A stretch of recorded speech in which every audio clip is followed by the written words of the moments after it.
लर्नवर्स में आपका स्वागत है। आज हम जानेंगे प्राचीन भारत के शक्तिशाली महाजनपदों का इतिहास। लगभग 2500 साल पहले भारत छोटे छोटे राज्यों में बटा हुआ था। इन राज्यों को महाजनपद कहा जाता था। महाजनपदों ने भारत की राजनीति, व्यापार, संस्कृति और युद्ध कला को नई दिशा दी। इन्हीं राज्यों से आगे चलकर विशाल साम्राज्यों का जन्म हुआ। आज हम जानेंगे महाजनपदों का इतिहास, उनकी शक्ति, उनकी राजधानी और उनके महत्व के बारे में।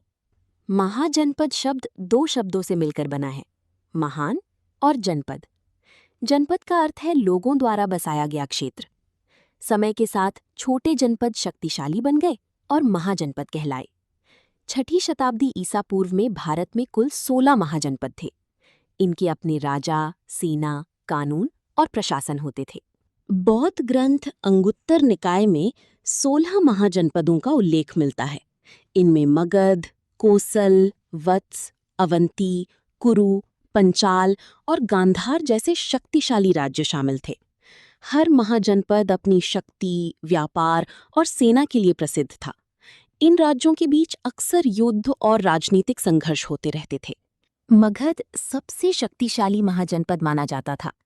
इसकी राजधानी राजगृह थी, जिसे आज राजगीर कहा जाता है। मगध के पास विशाल सेना, हाथी और लोहे के हथियार थे। गंगा नदी के पास होने के कारण यहाँ व्यापार भी तेजी से बढ़ा। आगे चलकर मगध से ही मौर्य साम्राज्य का उदय हुआ। कोसल भी एक महत्वपूर्ण महाजनपद था, जिसकी राजधानी श्रावस्ती थी। ये राज्य अपनी शक्ति और समृद्धि के लिए प्रसिद्ध था। दूसरी ओर अवंती पश्चिम भारत का प्रमुख राज्य था। इसकी राजधानी उज्जैन थी, जो व्यापार और संस्कृति का केंद्र बन चुकी थी। मगध, कोसल और अवंती के बीच शक्ति के लिए लगातार संघर्ष होता था। कुछ महाजनपद राजतंत्र नहीं, बल्कि गणतंत्र थे। यहाँ शासन किसी एक राजा के हाथ में नहीं होता था।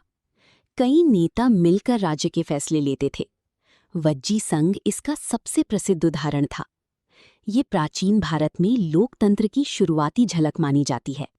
महाजनपदों के समय व्यापार और अर्थव्यवस्था तेजी से विकसित हुई।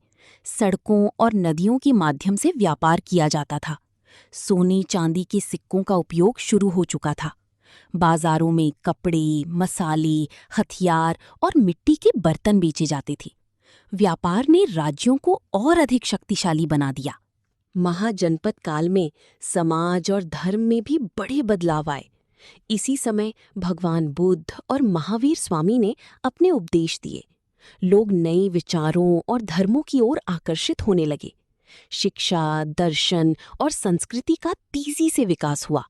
ये समय भारतीय इतिहास का एक महत्वपूर्ण मोड़ था। महाजनपदों के बीच लगातार युद्ध होते रहते थे।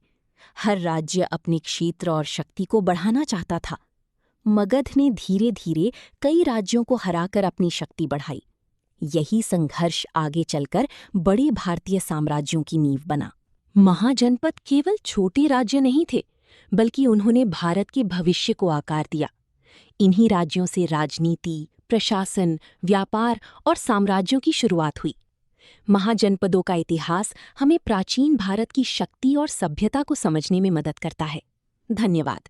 ऐसी ही और ऐतिहासिक वीडियो देखने के लिए लर्नवर्स को सब्सक्राइब करें।